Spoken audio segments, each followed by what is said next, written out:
So occasionally we get a phone call about not having enough water pressure, not having any pressure out of the fresh water pump. So that's when we're drawing from our tank through our fresh water pump. A couple things we want to talk about and discuss, real simple things that you can check.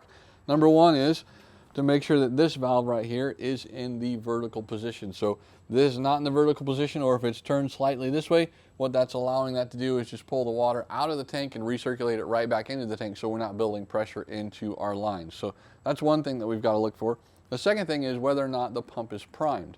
So the pump could be running and you'd hear the slow or very soft vibration from behind this panel here. That's going to be your pump running, but maybe it's not building up pressure. That just means we don't have a very good prime. So the easiest way to get the prime back into the pump is simply going into here. We can turn the faucet on out here.